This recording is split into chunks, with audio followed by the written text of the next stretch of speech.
Welcome students, welcome to the e-learning session of accountancy. Today we'll start with the balance portion of the second chapter which we started in the previous session. Okay, so previous session में हम लोगों ने chapter 2 start किया था, नाम था उसका financial statement analysis. Okay, so in that chapter we had covered a few portions and the balance portions will be covered in today's session. Okay, so the topics that we'll cover in today's session are objectives or purpose of FSA. Okay, FSA means financial statement analysis. उसका क्या objectives है, क्या purposes है. Next is significance or importance of FSA, and lastly limitations of FSA. So one by one we will take up each of the topics and we will discuss them. Okay students, so let's begin with the first topic first, that is objectives of FSA. So what are the objectives? First is profitability, second is solvency, third is financial strength, comparative study, capability of payment of interest and dividend, trend of business, efficiency of management, and lastly useful information to management. क्या मतलब समझ में आ रहा है इससे आपको?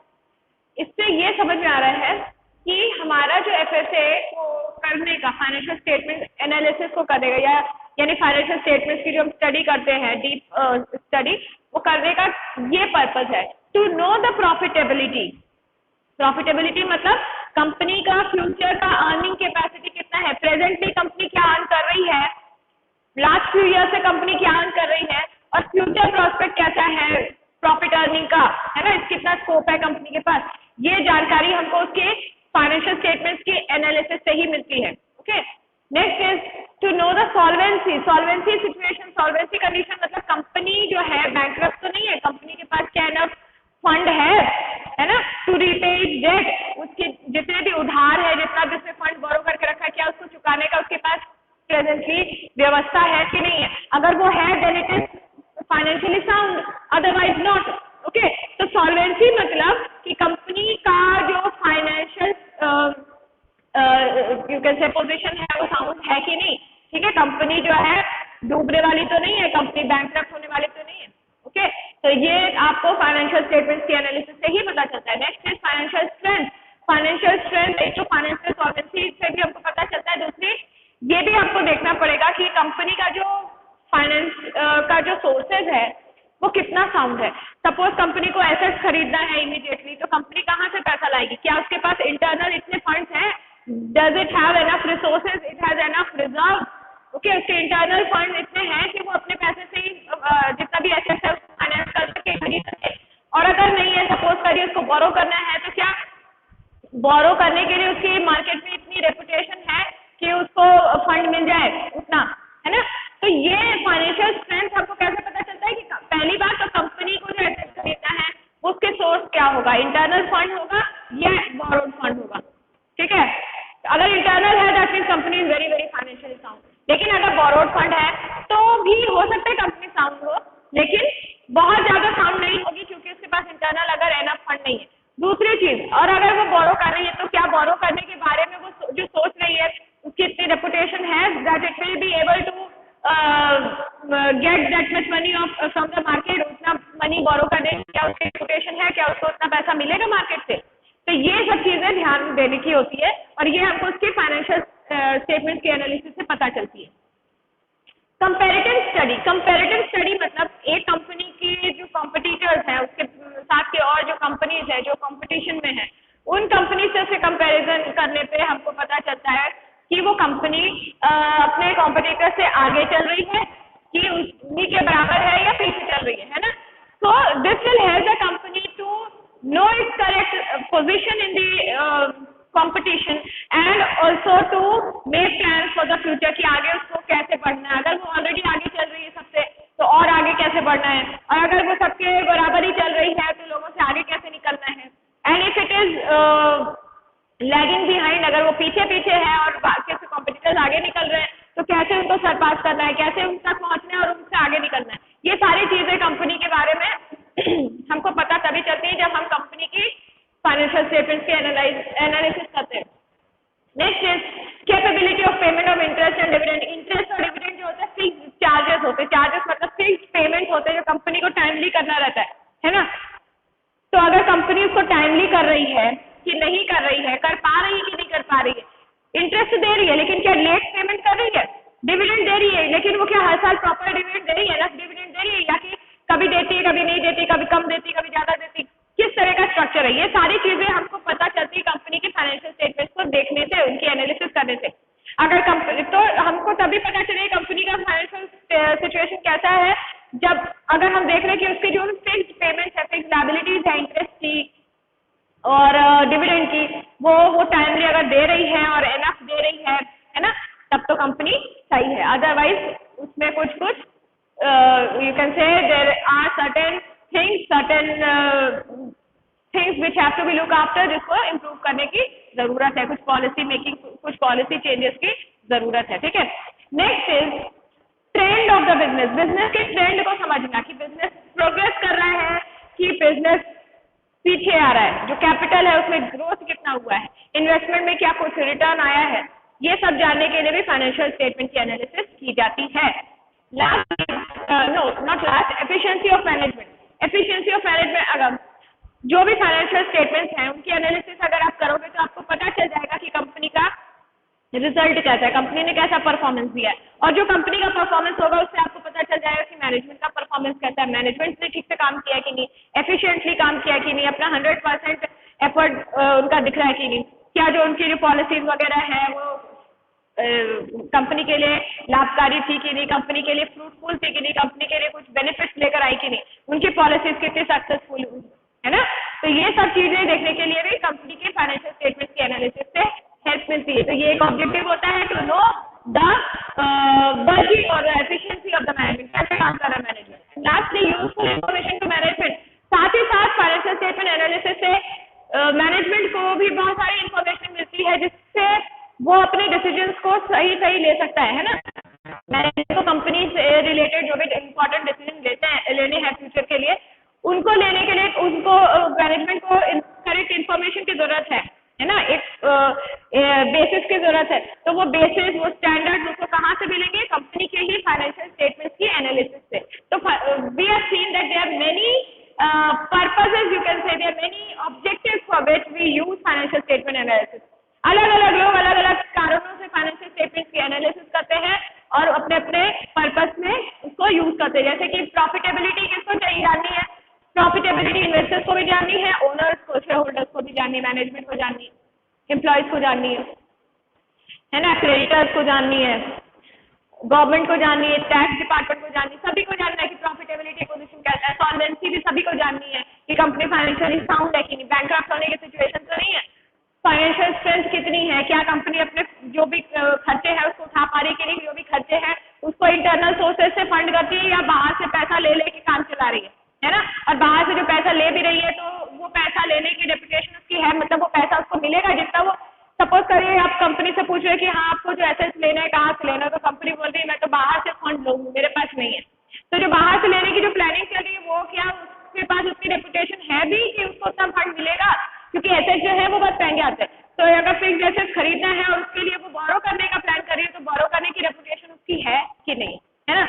Next is comparative study, competition जो है, कॉम्पिटिटर्स जो है उनके साथ कंपैरिजन करना, उनके फाइनेंशियल स्टेटमेंट्स की एनालिसिस करना और अपने स्टेटमेंट्स की एनालिसिस करना और कंपेयर करना कि विच वन इज बेटर, कौन आगे है कौन पीछे है, कौन कितना आगे है कितना पीछे, and find out the reason for that.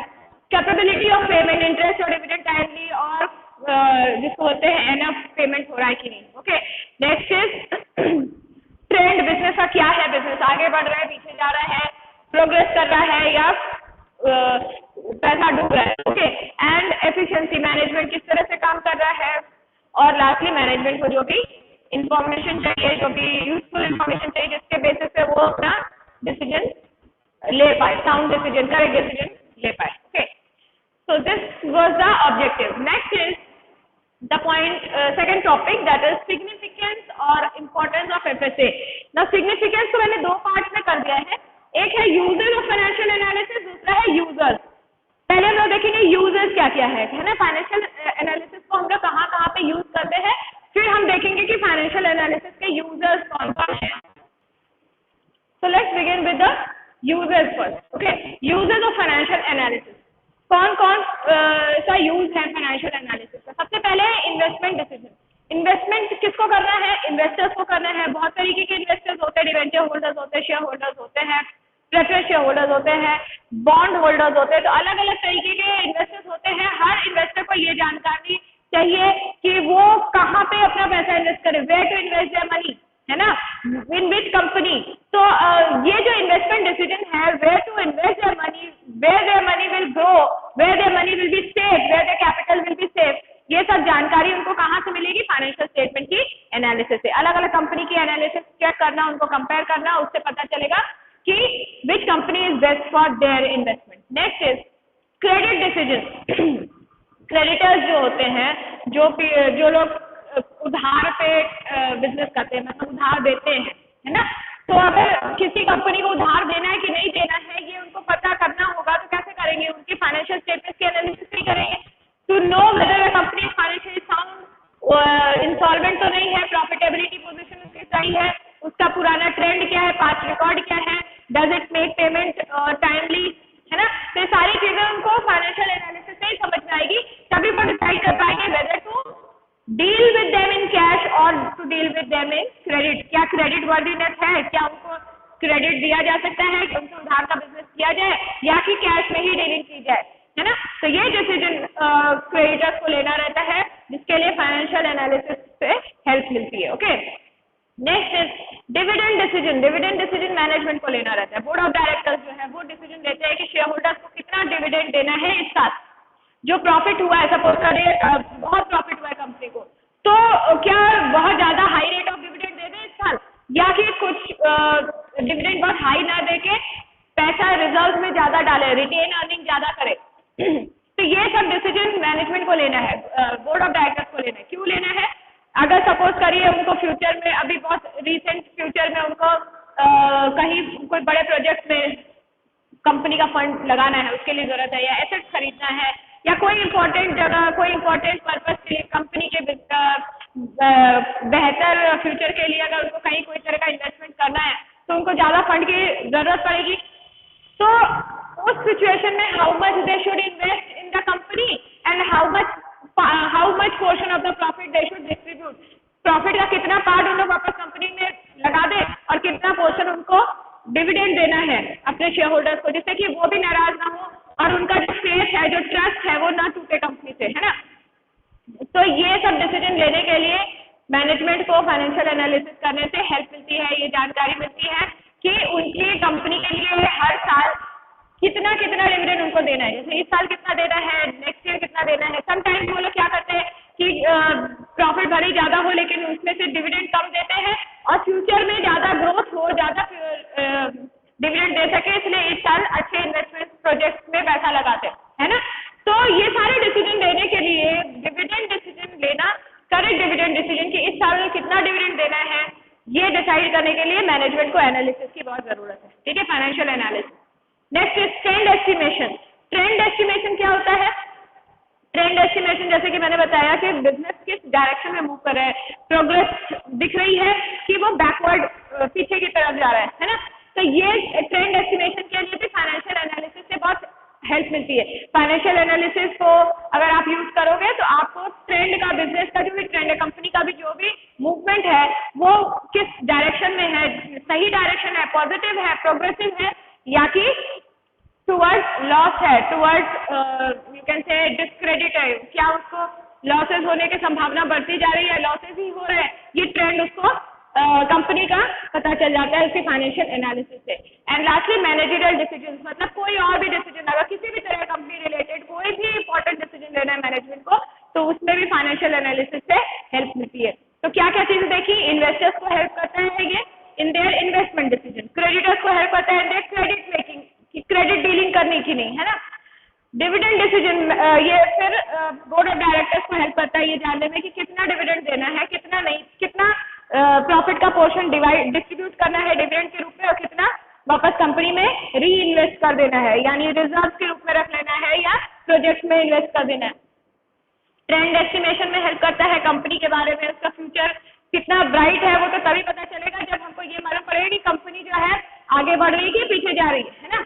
Next is managerial decisions मतलब और कोई भी डिसीजन हो कंपनी रिलेटेड, पॉलिसीज बनानी है, कुछ भी प्लान्स बनाने हैं, है ना, कंपनी के बारे में कुछ भी डिसीजन लेना है, तो उसके लिए कोई बेसिस चाहिए, कोई, है ना, वो बेसिस कैसे मिलेगा? फाइनेंशियल एनालिसिस में। Okay, now second part of the second topic is significant for, मतलब who are the users. Users कौन है? यूजर्स हो गए, ये उसकी यूज है ना, और यूजर्स कौन है, कौन यूज करता है? सबसे पहले मैनेजमेंट, जैसे मैंने कहा मैनेजमेंट डिसीजन लेने में ये हेल्प करती है ना। नेक्स्ट इज इन्वेस्टर्स को इन्वेस्टमेंट डिसीजन लेने में हेल्प करता है। क्रेडिटर्स को क्रेडिट डिसीजन लेने में कि कितना ज्यादा क्रेडिट डीलिंग करनी है या फिर किसके साथ क्रेडिट डीलिंग करनी, किसके साथ कैश में ही डीलिंग सेफ है ना। नेक्स्ट इज एम्प्लॉयज को क्या इंटरेस्ट है? एम्प्लॉयज को बिजनेस में क्या इंटरेस्ट है? उनको ये जानना है कि कंपनी में प्रोग्रेस होगा तभी तो उनको टाइमली सैलरी वगैरह, उनके पेमेंट टाइमली मिलेंगे, है ना, उनकी सैलरी में ग्रोथ आएगा, उनके बोनस वगैरह उनको टाइमली मिलेगा और प्रॉपर मिलेगा। तो उनका जो भी ड्यूज है वो टाइमली मिले और बढ़ के मिले। वो किस चीज पे डिपेंड करता है कि कंपनी कितना ग्रो कर रही, कंपनी में कितना ग्रोथ देखने को मिल रहा है ना। इसीलिए एम्प्लॉयज को भी फाइनेंशियल एनालिसिस में बहुत इंटरेस्ट रहता है जानने में कि कंपनी में प्रोग्रेस कितना हुआ है, क्योंकि कंपनी अगर ग्रो करेगी तो एम्प्लॉयज का भी ग्रोथ है। गवर्नमेंट मतलब गवर्नमेंट को क्या इंटरेस्ट है कंपनी के? गवर्नमेंट को ये जानना है कि कंपनी किस तरह से परफॉर्म कर रही है, उसके बेसिस पे ही गवर्नमेंट अपनी पॉलिसीज बनाएंगी गवर्नमेंट कंपनी से रिलेटेड, कि कंपनी से कितना टैक्स लेना है, जीएसटी का क्या रेट लगाना है, प्रोग्रेसिव रेट रखना है कि कम करना है, ज्यादा करना है, या किन चीजों में ज्यादा जीएसटी लगेगा वगैरह वगैरह।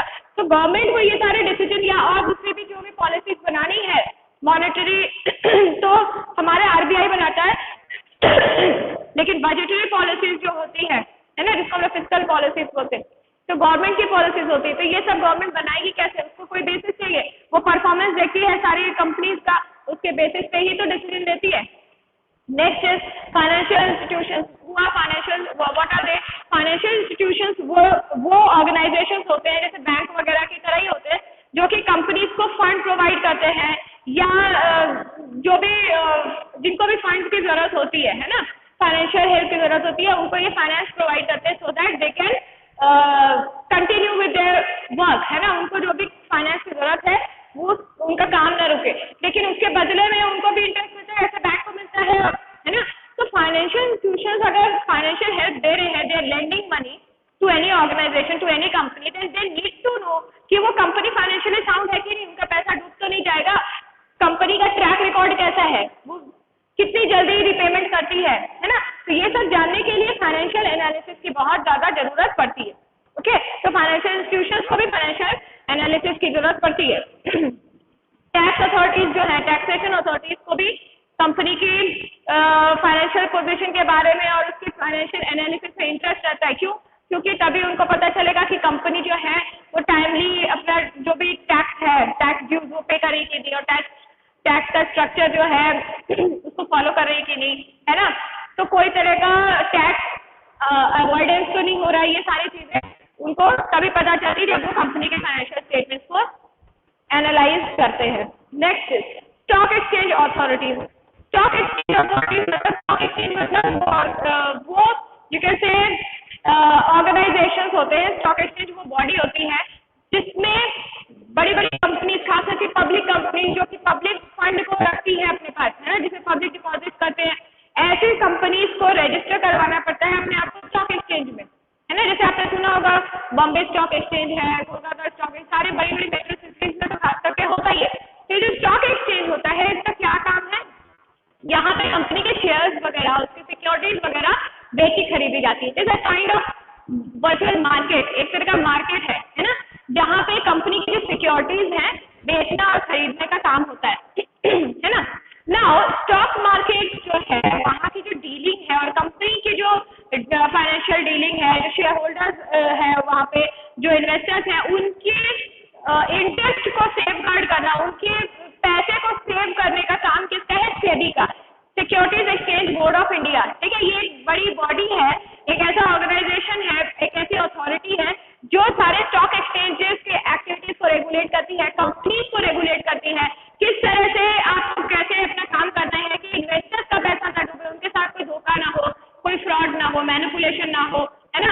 ये सब चीजें रेगुलेशन के लिए सेबी को कई इंफॉर्मेशन की जरूरत होती है कंपनी के फाइनेंशियल स्टेटमेंट्स की और उनकी एनालिसिस की, ठीक है। और स्टॉक एक्सचेंज भी अपनी जो अथॉरिटीज हैं उनके वहां पे जो उसको रेगुलेट कर रहे हैं उनको भी उसकी जरूरत होती है। Next is researchers. रिसर्चर्स मतलब वो लोग जो अलग अलग कंपनी के बारे में डेटा कलेक्ट करते हैं, इंफॉर्मेशन कलेक्ट करते हैं और उनको एनालाइज करते हैं, ठीक है। फॉर एनी पर्पज, उनका कोई भी पर्पज होता होगा, कोई भी ऑब्जेक्टिव रहता होगा जिसके कारण वो कलेक्ट करते हैं इंफॉर्मेशन और उसके ऊपर रिसर्च करते हैं, उसके ऊपर स्टडी करते हैं। तो उनको भी हेल्प मिलता है। They are also the users of financial statement analysis. And lastly other parties में और कोई भी लोग हो जो कि फाइनेंशियल स्टेटमेंट्स की एनालिसिस करते हैं, उसको यूज करते हैं, जैसे कि ट्रेड एसोसिएशन हो गए, है ना, कंज्यूमर सेक्शन होगा, कंज्यूमर ऑर्गेनाइजेशन हो गए, सारे लोग, ठीक है। So these are the users. Investment decision, credit decision, dividend decision, trend estimation and managerial decision, ये यूजर्स हो गए। और यूजर्स कौन हो गए?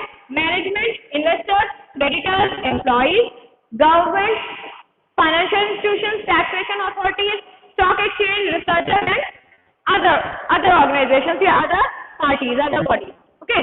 So now we will move on to the last section, that is limitations of FSA. So let's begin with the third and the final topic of this chapter, that is limitation of financial statements.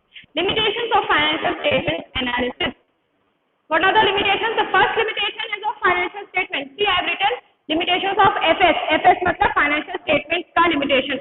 जो भी limitation financial statement का होगा वो limitation financial statement की analysis का भी होगा। तो अगर आपका स्टेटमेंट ही करेक्ट नहीं है, ट्रू एंड फेयर नहीं है, इनकम्प्लीट है, अगर आपने वहाँ पे इनकरेक्ट इन्फॉर्मेशन दी है तो आपका एनालिसिस भी इनकरेक्ट हो जाएगा। एनालिसिस में भी वो बात नहीं रहेगी, एनालिसिस भी बहुत ज्यादा ट्रस्टवर्दी नहीं होगा, है ना। तो एनालिसिस सही हो उसके लिए फाइनेंशियल स्टेटमेंट का सही होना बहुत जरूरी है। दूसरी चीज विंडो ड्रेसिंग। विंडो ड्रेसिंग मतलब घाला समेटी, मतलब मैनिपुलेशन ऑफ अकाउंट।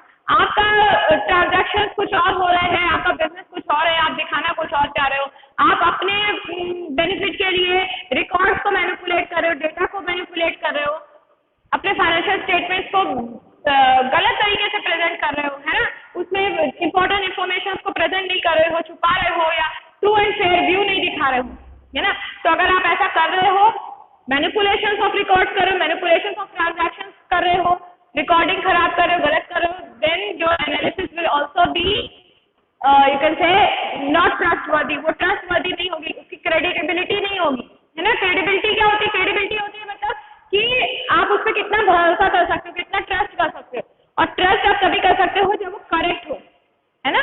तो अगर वो विंडो ड्रेसिंग किया हुआ है, मतलब घाला समेटी है, उसमें मैनिपुलेशन है, तो फिर उसकी एनालिसिस भी आपको कोई सही डिसीजन लेने के लिए हेल्प नहीं कर पाएगी, उसकी एनालिसिस भी अच्छी नहीं हो पाएगी। Next is changes in price level not reflected.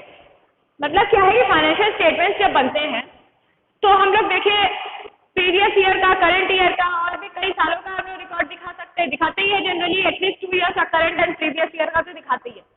तो ये जब हम दिखाते हैं तो क्या प्रीवियस ईयर में जो प्राइस लेवल थे क्या इस साल भी सारे प्राइस लेवल सेम है? ऐसा तो नहीं होता, प्राइस लेवल तो चेंज होता है, मोस्टली इंक्रीज भी हो रहा है।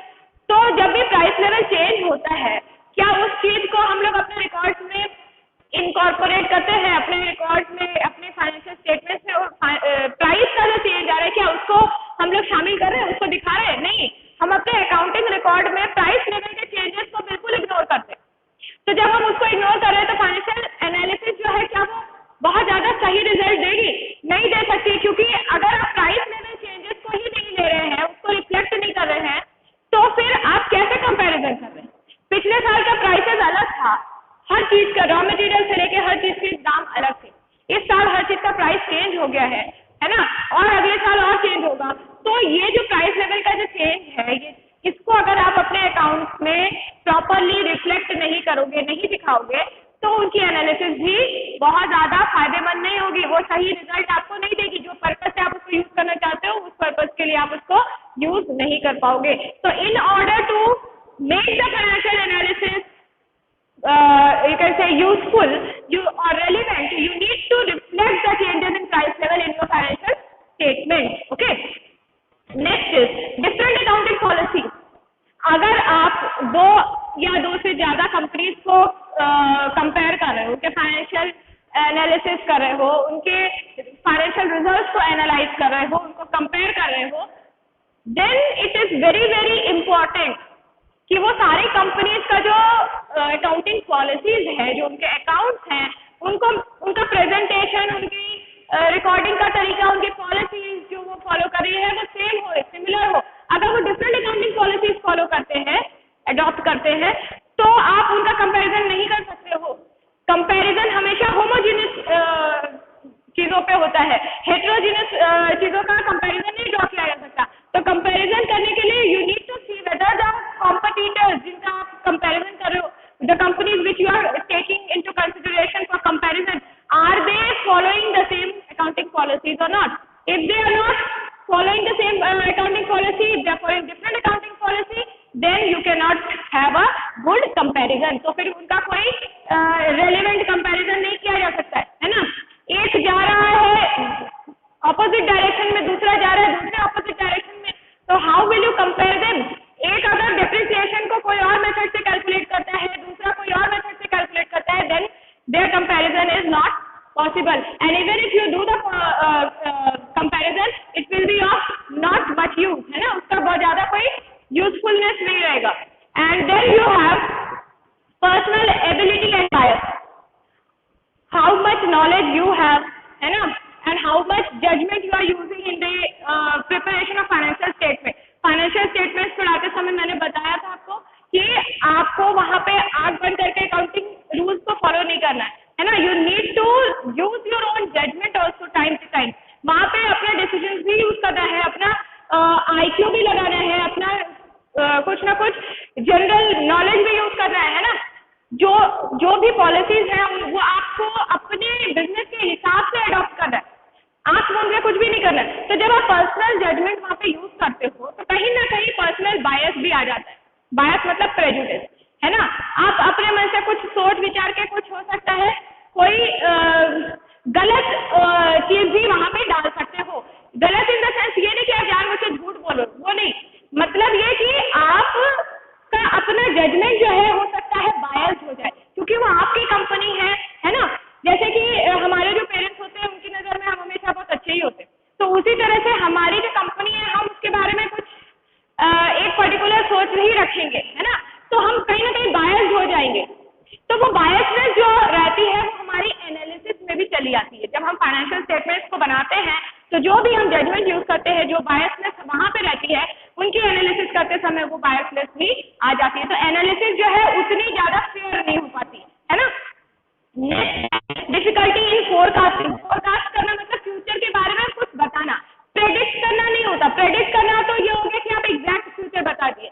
फोरकास्टिंग मतलब आप फ्यूचर के बारे में ट्रेंड बता रहे हो, है ना, यू आर थिंकिंग कि हाँ दिस पॉसिबिलिटीज बता रहे हो, you are thinking about the probability, you are not talking in the certain way कि ये ही होगा, है ना, आप सर्टेनिटी की बात नहीं कर रहे हो, लेकिन हाँ आप पॉसिबिलिटीज की बात कर रहे हो। तो फोरकास्टिंग में हम लोग जो यूज करते हैं अपने फाइनेंशियल स्टेटमेंट एनालिसिस को, वो बहुत ज़्यादा हेल्पफुल नहीं है, क्योंकि जो फाइनेंशियल स्टेटमेंट एनालिसिस है हम लोगों ने देखा ही है कि इसमें कितना बायसनेस होता है, कितने सारे उसमें ड्रॉबैक्स हैं। तो उन ड्रॉबैक्स की वजह से वो बहुत सही फोरकास्टिंग नहीं करता। फोरकास्ट फ्यूचर के बारे में एकदम एग्जैक्ट इन्फॉर्मेशन हमको एनालिसिस से नहीं मिल पाती है, ठीक है। तो हम लोग ये नहीं बोल सकते फाइनेंशियल एनालिसिस के बेसिस पे हम लोग फ्यूचर को ही डिसाइड कर लेंगे या फ्यूचर को ही हम लोग डिफाइन कर देंगे, we can not do that, okay.